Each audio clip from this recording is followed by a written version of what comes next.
और जो भी क्वेश्चंस अभी मैं आप लोग को दूंगा ना यहाँ पे सेम टू सेम यही क्वेश्चंस आपके बोर्ड परीक्षा में छपा हुआ आएगा। तो इससे आउट क्वेश्चन आपका इस चैप्टर से और कुछ नहीं जाएगा, क्वेश्चन यहीं से बनेगा, ये 100% गारंटीड है। The making of global world, देखो ये चैप्टर आपको पूरा नहीं पढ़ना है, इसमें से केवल 2 मार्क्स का क्वेश्चन आएगा। तो अगर आपने इसमें से ये सब सारे क्वेश्चन कर लिया तो आपको और कुछ भी करने का जरूरत नहीं है। ये क्वेश्चन आपका मनी एंड क्रेडिट से 100% गारंटीड है, आ जाएगा।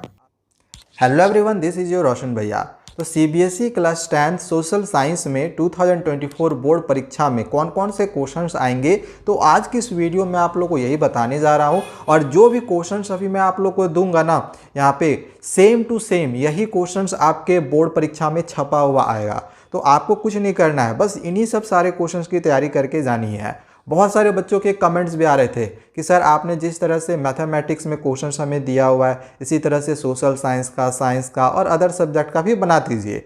हमने मैथमेटिक्स का इसी तरह से पेपर का वीडियो बनाया हुआ है, अगर आपने नहीं देखा हुआ होगा तो उसका लिंक डिस्क्रिप्शन पे दिया हुआ है, जाके जरूर देख लेना। जो जो क्वेश्चंस हमने मैथमेटिक्स के लिए बताया हुआ है ना, सेम टू सेम वही क्वेश्चंस आएगा, उसको कर लेना। इस वीडियो में आप लोगों को सोशल साइंस का दे रहा हूँ, आए के वीडियोस में अदर सब्जेक्ट का भी आप लोग को मैं इसी तरह से दे दूंगा। आपको कुछ नहीं करना है, बस इन्हीं सब सारे क्वेश्चंस की तैयारी करके जानी है, ठीक है। चलो शुरू करते हैं हम। सबसे पहले स्टार्ट करेंगे हम हिस्ट्री से। पहला चैप्टर हम लोग क्या है, the rise of nationalism in Europe. अब देखो यहाँ से क्वेश्चन कहाँ से आएगा, एक क्वेश्चन आपका यूनिफिकेशन से आता है, जो कि आपका जर्मनी का या तो इटली का यूनिफिकेशन, इन दोनों यूनिफिकेशन में से एक यूनिफिकेशन जरूर आएगा। तो आपको इटली और जर्मनी के यूनिफिकेशन की तैयारी कर लेनी है। एक क्वेश्चन आपका जो है ये एमसीक्यू में खास करके आता है या फिर 2 मार्क्स में आएगा, वो है फ्रेडरिक सोर्यू के पेंटिंग से रिलेटेड। फ्रेडरिक सोर्यू का पेंटिंग कब बनाया गया, उस पेंटिंग से फ्रेडरिक सोर्यू क्या दिखाना चाहते थे, इस तरह के क्वेश्चंस आते हैं, ठीक है। एक जो आपका क्वेश्चन बन के आता है वो है nationalist tension emerge in the Balkan reason. Balkan reason में क्यों नेशनलिस्ट टेंशन जो है वो उभर रहा था, इससे एक क्वेश्चन एग्जामिनेशन में आ जाता है। या फिर एक क्वेश्चन आपका नेपोलियन से आता है कि नेपोलियन का किस तरह से राइज हुआ यूरोप में, ठीक है। इस क्वेश्चन के अच्छे से कर लेना तैयारी। क्वेश्चंस आपका यहाँ से बनेगा, इन्हीं में से ही क्वेश्चन आपके इस चैप्टर से आएंगे, इससे आउट आपका नहीं जाने वाला, ये देख लेना आप लोग। या फिर एक क्वेश्चन आपका ऐसा ही रह सकता है कि what steps did the French revolutionaries take to create a sense of collective identity among the French people। ये भी क्वेश्चन आपके एग्जामिनेशन से के लिए बहुत इंपॉर्टेंट है। अब देखो इसके आंसर्स आपको बहुत ही इजीली नेट पर मिल जाएगा, तो जिस भी क्वेश्चन के आंसर देखना होगा आप आंसर्स को सर्च कर लेना, आपको मिल जाएगा, ठीक है। इसके बाद आपको यहाँ पे कुछ शॉर्ट नोट्स की भी तैयारी कर लेनी है, जैसे ग्यूसिपी मैजनी के बारे में, ग्यूसिपी बाल्दी के बारे में और ट्रीटी ऑफ वियना 1815 के बारे में, क्योंकि इससे भी रिलेटेड जो क्वेश्चंस है वो आपका 2 मार्क्स में भी या फिर एमसीक्यू में भी बनता है। अगर आपने यहाँ से इसको कर लिया और ये 3 डेफिनेशन कर लिए, लिबरलिज्म, रोमांटिसिज्म और इंपीरियलिज्म, तो इससे आउट क्वेश्चन आपका इस चैप्टर से और कुछ नहीं जाएगा, क्वेश्चन यहीं से बनेगा, ये 100% गारंटीड है, ये 100% गारंटीड है। आपके बोर्ड परीक्षा में ना क्वेश्चन यहीं से बनेगा, तो इसकी तैयारी कर लेना, ठीक है। तो ये पहला चैप्टर हुआ। अब आगे मैं आपको दूसरा चैप्टर बताता हूं, जो कि है the rise of nationalism in India, ठीक है। यहाँ पे यूरोप लिखा हुआ है, इसको हटा देना, यहाँ पे इंडिया कर लेना, ठीक है। चैप्टर का नाम यहाँ पे थोड़ा सा मिस्टेक है, rise of nationalism in India है।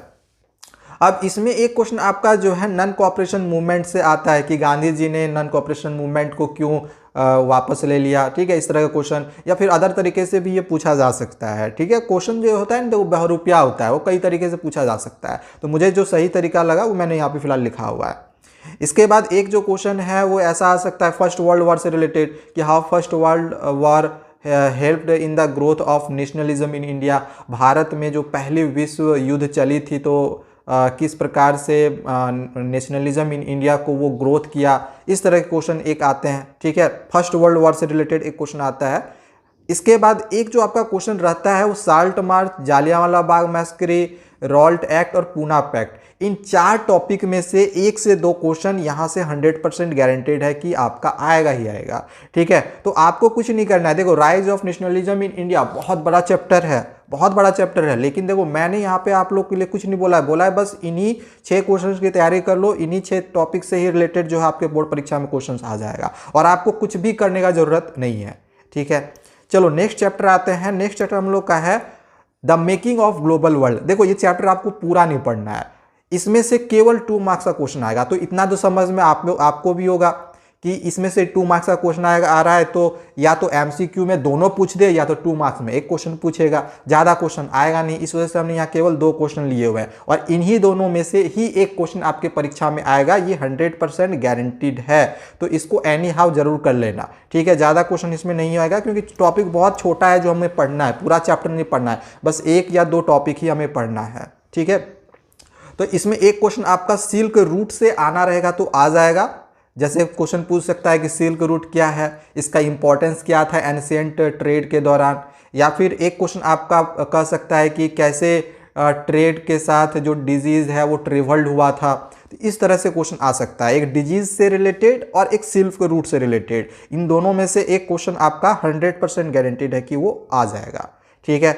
नेक्स्ट चैप्टर हम लोग का था द एज ऑफ इंडस्ट्रियलाइजेशन, जो कि आपका 2024 बोर्ड परीक्षा में नहीं आएगा, तो उसको तो करना ही नहीं है।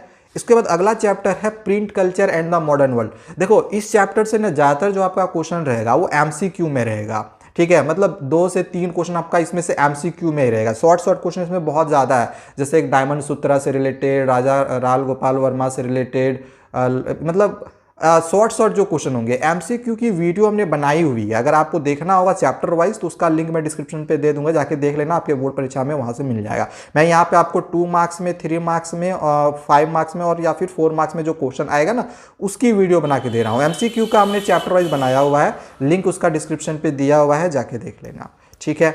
तो इसमें लॉन्ग में कौन से क्वेश्चन आ सकते हैं, जैसे एक क्वेश्चन आपका ये आ सकता है कि how explain how print culture assisted the growth of nationalism in India. Bharat में नेशनलिज्म का ग्रोथ में सहायता किस प्रकार से प्रिंट कल्चर करता है, इसके बारे में आप लोग को लिखना है। या फिर एक क्वेश्चन आपका वर्निकुलर प्रेस एक्ट से आ सकता है, ये 2 मार्क्स में आएगा। जैसे वर्निकुलर प्रेस एक्ट से आ सकता है, कब पास हुआ था, क्या था, इस टाइप में क्वेश्चन आपका बनता है। एमसीक्यू में भी आ सकता है, 2 मार्क्स में भी आ सकता है, ये लॉन्ग में नहीं आएगा। लॉन्ग में आपका यही इंपॉर्टेंट क्वेश्चन है, एक ही क्वेश्चन का तैयारी कर देना, आ जाएगा, यही परीक्षा में आ जाएगा। प्रिंट कल्चर से आपको बहुत ज़्यादा तैयारी करने की जरूरत नहीं है, आप प्रिंट कल्चर से एमसीक्यू क्वेश्चंस की तैयारी कर लो, बस काफ़ी होगा, इससे ज़्यादा आपका नहीं आएगा। चलो हम लोग का हिस्ट्री खत्म हो गया भाई। देखो हिस्ट्री में आपके 20 मार्क्स के क्वेश्चन आएंगे, ठीक है। 2 नंबर का मैप वाला क्वेश्चन आएगा, आगे मैं आप लोगों को बता दूंगा कि मैप वाले कौन से क्वेश्चन आएंगे। फिलहाल जो क्वेश्चन आपका हिस्ट्री में 18 मार्क्स में और आएगा वो लॉन्ग शॉर्ट या एमसीक्यू में, वो हमने आप लोगों को दे दिया है। एमसीक्यू की वीडियो डिस्क्रिप्शन पे दी हुई है, उसको देख लेना, ठीक है। अगली जो हमारी किताब चलती है इकोनॉमिक्स की, इकोनॉमिक्स का मैं आपको बताता हूँ। देखो सबसे पहला चैप्टर है डेवलपमेंट। देखो इकोनॉमिक्स में टोटल 4 चैप्टर थे। अब इन 4 चैप्टर में से भी, ऐसे तो 5 चैप्टर थे, जो कि कंज्यूमर राइट्स लास्ट वाला जो चैप्टर था वो बहुत सालों से हटा हुआ है, वो नहीं पढ़ना है। अब 4 बच गए थे, 4 में से भी आप लोग को देखा जाए तो 3.5 ही पढ़ना है, 3.5 भी नहीं, मतलब 3 पढ़ के लास्ट वाला चैप्टर थोड़ा सा पढ़ना है, 1, 2, 3 टॉपिक ही। तो इसमें आपको ज़्यादा सिलेबस नहीं पढ़ना है, ठीक है। इसमें आप कम मेहनत करके भी ज़्यादा मार्क्स ऑब्टेन कर सकते हो, और यही एक सब्जेक्ट है जहाँ से आप अच्छा मतलब स्कोर करोगे, ये आपको नंबर दिलाएगा, अच्छा खासा ये आपको नंबर दिलाएगा। तो डेवलपमेंट चैप्टर से क्या क्या क्वेश्चन आएगा, कुछ डेफिनेशन आप लोग कर लेना, जैसे डेवलपमेंट क्या होता है, पर कैपिटा इनकम क्या होता है। ये 2 कंपलसरी है, ये आने ही आने हैं, ये दोनों बिल्कुल भी मत छोड़ना। एक क्वेश्चन आपका यहाँ से जरूर बनता है कि what is the main criterion used by the world bank in classifying different countries. अलग अलग कंट्रीज को क्लासीफाई करने के लिए जो वर्ल्ड बैंक है वो कौन सी मेन क्रिटेरिया यूज करती है, ऐसा क्वेश्चन एग्जामिनेशन में आता है। इसके लिमिटेशंस क्या है इस क्रिटेरिया के, ये दोनों क्वेश्चन जो है ना इंपॉर्टेंट है, 100% गारंटेड है कि आएगा ही आएगा, ठीक है, इसको जरूर करना। एक क्वेश्चन आपका सस्टेनेबिलिटी से आता है कि what is the issue of sustainability important for development. Development के लिए सस्टेनेबिलिटी का इंपॉर्टेंट का इश्यू क्यों जरूरी है। इस तरह के एक क्वेश्चन आपके बोर्ड परीक्षा में आते हैं, इसको जरूर करना, एनी हाउ करना, बिल्कुल भी इसको मत छोड़ना, ठीक है। नेक्स्ट अगला जो हम लोग की चैप्टर आती है वो है sectors of the Indian economy. अब इसमें से जो क्वेश्चन अभी करवा रहा हूँ, बस इन्हीं क्वेश्चंस की तैयारी कर लो, इससे ज़्यादा क्वेश्चन कुछ भी नहीं आने वाला है। जैसे जीडीपी क्या है, यानी कि ग्रॉस डोमेस्टिक प्रोडक्ट, ये क्या होता है, ये भी क्वेश्चन हर साल देखा जाए तो एग्जामिनेशन में आ ही जाता है, तो आपको एनी हाउ करना ही करना है। एक क्वेश्चन आपका आता है कि explain different sectors of the Indian economy. हमने डिफरेंट सेक्टर्स इंडियन इकोनॉमी को एक्सप्लेन करने के लिए रहेगा, जिसमें primary sector, secondary sector, tertiary sector, इसको थोड़ा समझ के जाना, क्योंकि क्वेश्चन यहाँ से गारंटी है आना ही आना है, नहीं आने का तो कोई सवाल ही नहीं उठता है। एक जो क्वेश्चन आपका रहता है वो ऑर्गेनाइज्ड और अनऑर्गेनाइज्ड सेक्टर से रिलेटेड रहता है, तो इसको तो एनी हाउ फिर समझना ही है, करना ही है। या फिर ओपन और डिस्ग्वेज्ड अनएम्प्लॉयमेंट से क्वेश्चन आपका रहता है, या डिफरेंस भी पूछा जा सकता है, या फिर व्हाट इज करके भी पूछा जा सकता है, तो इसको जरूर कर लेना। एक क्वेश्चन आपका रहता है इस तरह से कि workers are exploited in the unorganised sector. जो अनऑर्गेनाइज्ड सेक्टर होता है उसमें वर्कर्स को एक्सप्लॉइट किया जाता है, तो इसके रीज़न बताना है आपको, इसके सपोर्ट में आंसर्स लिखना है, इस टाइप के एक क्वेश्चन आते हैं। या फिर आपका मनरेगा से क्वेश्चन आता है, ठीक है, कि explain the objective of implementing the MNREGA 2005, तो यहाँ से भी एक क्वेश्चन आपका बनता है। अगर आपने इसमें से ये सब सारे क्वेश्चन कर लिया तो आपको और कुछ भी करने का ज़रूरत नहीं है। यहाँ पे एम छूटा हुआ है, ठीक है, एम भी लगेगा, मनरेगा होता है, ठीक है। तो ये क्वेश्चन आपका sectors of the Indian economy से आएगा ही आएगा, नहीं आने का तो कोई सवाल ही नहीं उठता है, क्वेश्चन यहीं से बनेगा, इससे ज़्यादा क्वेश्चन और आपका इस चैप्टर से नहीं आएगा। नेक्स्ट हम लोग की जो चैप्टर आती है वो है मनी एंड क्रेडिट। अब देखो मनी एंड क्रेडिट से कुछ डेफिनेशन सबसे पहले आपको याद करना है, जैसे बार्टर सिस्टम क्या होता है, डबल कोइंसिडेंस ऑफ वांट्स क्या होता है, कोलेटरल सिक्योरिटी क्या होता है, ये तीन तो डेफिनेशन करने ही करने हैं, क्वेश्चन यहाँ से बनेगा ही बनेगा, किसी भी तरीके से क्वेश्चन आ सकता है, तो ये तीनों को जरूर समझना। इसके बाद एक क्वेश्चन आपका SHG से आता है, यानी कि सेल्फ हेल्प ग्रुप से रिलेटेड, जैसे उनका क्या फंक्शन है या फिर ये क्या होता है इससे रिलेटेड। या फिर reserve bank of India RBI से क्वेश्चन आपका आ सकता है कि इसके क्या फंक्शन है, RBI क्या काम करता है, इस तरह के क्वेश्चन आएंगे। एक क्वेश्चन आपका हो सकता है ऐसा आ जाए कि what is the role of credit in development, development के लिए क्रेडिट का क्या रोल है, बहुत ही इंपॉर्टेंट क्वेश्चन है, इसको तो करना ही करना है। और एक फॉर्मल और इनफॉर्मल क्रेडिट इन इंडिया या फिर सेक्टर्स ऑफ लोन, इसको करना है, ठीक है। ये क्वेश्चन आपका मनी एंड क्रेडिट से 100% गारंटीड है, आ जाएगा, आपको कुछ नहीं करना है, बस इन्हीं क्वेश्चंस की तैयारी करनी है, ठीक है। मनी एंड क्रेडिट से बस इसको कर लो और इससे ज़्यादा कुछ करने का जरूरत नहीं पड़ेगा। नेक्स्ट हम लोग की चैप्टर आती है जो कि लास्ट चैप्टर है, globalisation and the Indian economy. जैसे शुरू में ही हमने कह दिया था कि इस चैप्टर से ज़्यादा क्वेश्चन आपका आएगा नहीं, क्योंकि बहुत छोटा मतलब ये टॉपिक्स है जो कि हमें पढ़ना है, पूरा चैप्टर पढ़ना ही नहीं है।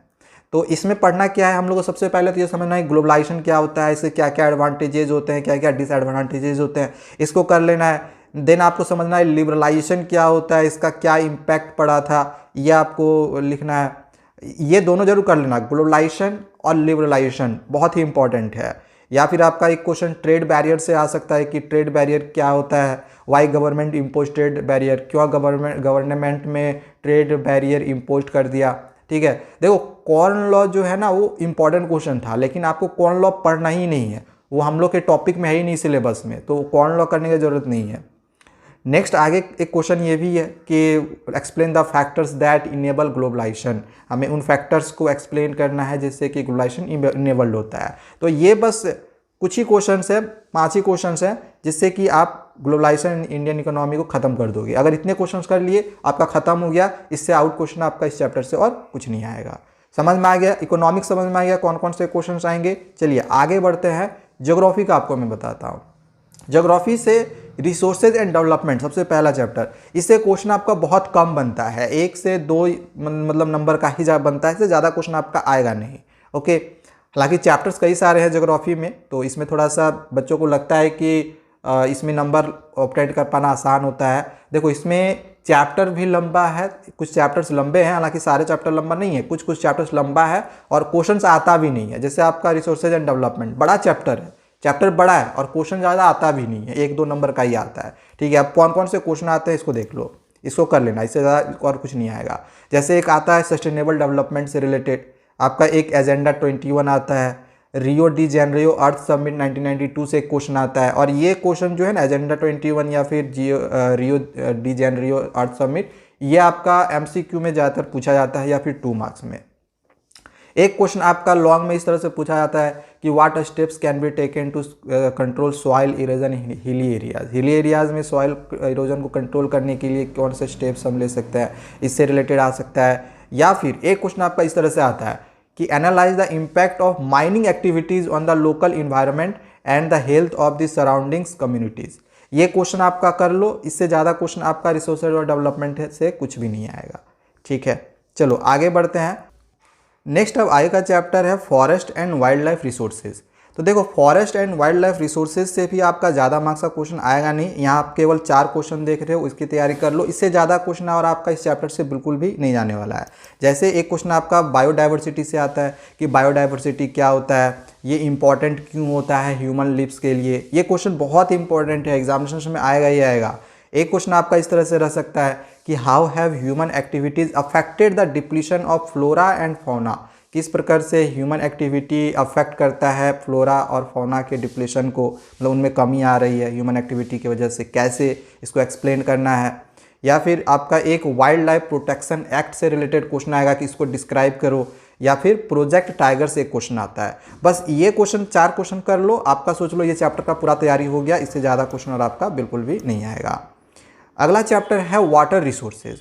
देखो यहाँ से आपका मैप में भी क्वेश्चन आता है। आगे मैं आप लोग को मैप वाला बताऊंगा कि मैप का तैयारी आपको कैसे करना है। पहले मैं आपको क्वेश्चन बताता हूँ, इसमें से भी ये क्वेश्चन कुछ देख रहे हो, ये क्वेश्चन कर लो, आपका सोच लो ये चैप्टर कंप्लीट हो गया। इससे ज़्यादा और आपका इस चैप्टर से कुछ भी नहीं आएगा।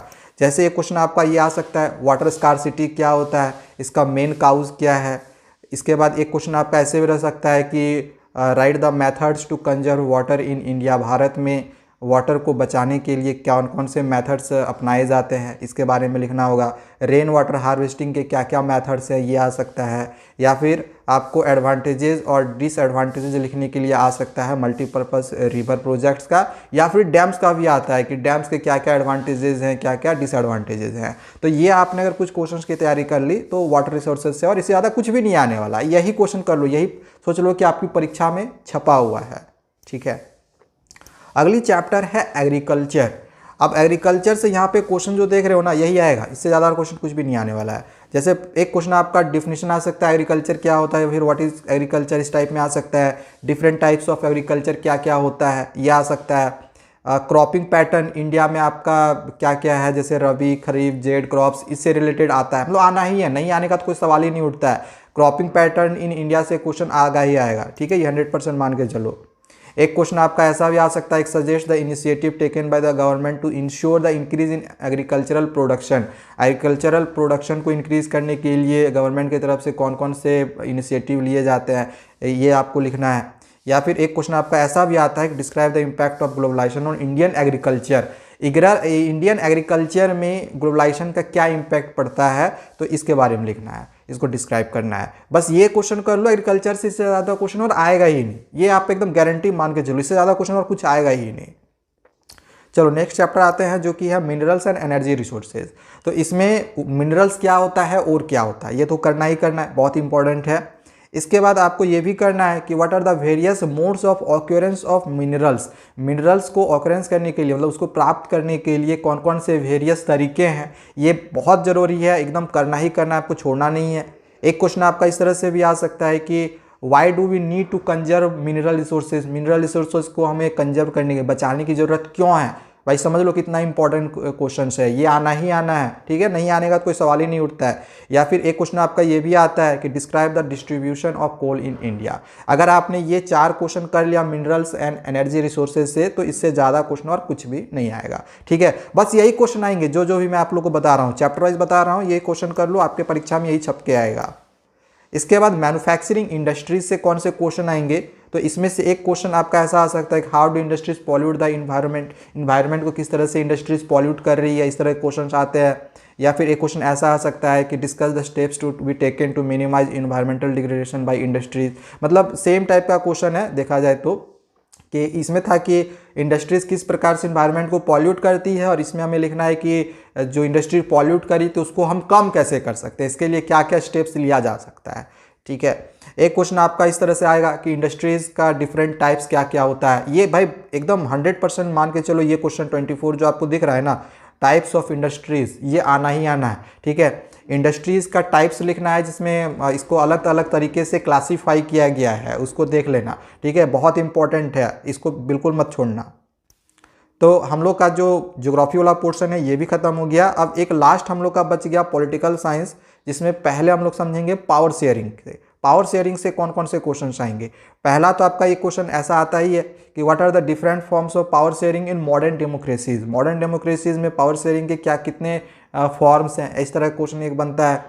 एक क्वेश्चन आपका यहाँ से बनता है कि प्रूडेंशियल और मोरल रीजन क्या क्या है पावर शेयरिंग के, या फिर फेडरलिज्म के कौन कौन से 5 मेन की फ्यूचर्स है, इससे रिलेटेड क्वेश्चन आता है। और एक क्वेश्चन आपका यहाँ से तो भाई गारंटी आएगा, ये एमसीक्यू में भी आता है, 2 मार्क्स में भी आ सकता है, 3 मार्क्स में भी आ सकता है, या फिर बड़ा 5 मार्क्स में भी आ सकता है कि what makes India a federal country, India को फेडरल कंट्री कैसे बनाता है, ये क्या बनाता है। यहाँ से क्वेश्चन मतलब गारंटी है कि बनना ही बनना है। ये 4 नंबर ना सबसे इंपॉर्टेंट क्वेश्चन है, जिसमें आपको union list, state list, concurrent list, इससे रिलेटेड जो क्वेश्चन है वो आता ही आता है। ठीक है, तो ये पावर शेयरिंग हो गया। अगला आता है फेडरलिज्म में। देखो हालांकि ये जो 2 क्वेश्चन आपको दिखाई दिया ना, ये फेडरलिज्म का क्वेश्चन है। ठीक है, मैंने यहाँ पे ये पावर शेयरिंग में लिख दिया है, ये हालांकि फेडरलिज्म का क्वेश्चन है। ठीक है, तो फेडरलिज्म में ही ये दोनों क्वेश्चन शामिल है। इसके बाद फेडरलिज्म से ये भी क्वेश्चन आता है कि federal form of government and unitary one से में क्या डिफरेंस है, इसके एक एग्जांपल लिखो। और एक क्वेश्चन इसको कर लेना कि mention any 2 reason to state that India is a federal country. आपको 2 रीजन बताने हैं जिससे कि आपको पता चले कि इंडिया एक फेडरल कंट्री है। ठीक है, तो फेडरलिज्म पे ये क्वेश्चन कर लेना। पावर शेयरिंग से मैं आपको ज़्यादा क्वेश्चन नहीं दे रहा हूँ, पावर शेयरिंग से आपको मैं केवल 2 ही क्वेश्चन दे रहा हूँ, बाकी यहाँ से यहाँ तक जो क्वेश्चन देखे ना ये फेडरलिज्म का क्वेश्चन है। ठीक है, नेक्स्ट आगे का चैप्टर है जेंडर, रिलीजन एंड कास्ट। ये भी बहुत ही इंपॉर्टेंट चैप्टर है, इससे भी कई सारे क्वेश्चंस आते हैं। क्वेश्चन यहाँ पे देख रहे हो, यही सब सारे क्वेश्चंस आने वाले हैं। जैसे state how caste inequalities are still continuing in India, Bharat में किस तरह से कास्ट इनइक्वालिटीज आज भी बना हुआ है, इस तरह क्वेश्चन आता ही है। फिर इंडिया को सेक्युलर स्टेट किस तरह से बनाता है, इस तरह क्वेश्चन आता है। और 9 नंबर बहुत ही इंपॉर्टेंट क्वेश्चन, मतलब आना ही आना है, state different forms of communal politics with 1 example each. आप लोग को बताना है कम्युनल पॉलिटिक्स के डिफरेंट फॉर्म्स क्या क्या है, उसको एग्जाम्पल के साथ लिखना है। या फिर कास्ट सिस्टम ऑफ इंडिया के 5 फ्यूचर्स लिखते हैं। बस ये क्वेश्चन कर लो आप जेंडर, रिलीजन एंड कास्ट से, इससे ज़्यादा क्वेश्चन और कुछ भी नहीं आएगा, 100% फिक्स है, इससे ज़्यादा और कुछ भी नहीं आपका आएगा।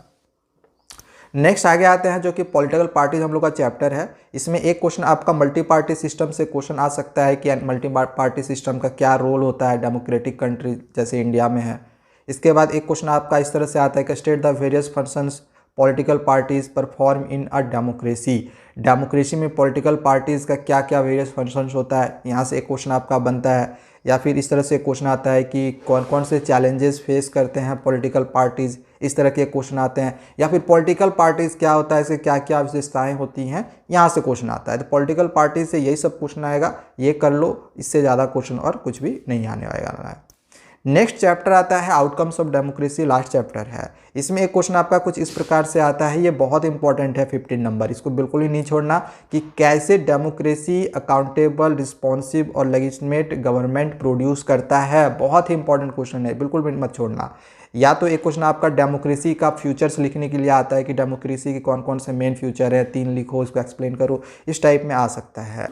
या फिर एक क्वेश्चन यहाँ से ऐसे भी पूछा जा सकता है कि डेमोक्रेसी डिक्टेटरशिप से किस तरह से ज़्यादा बेटर है।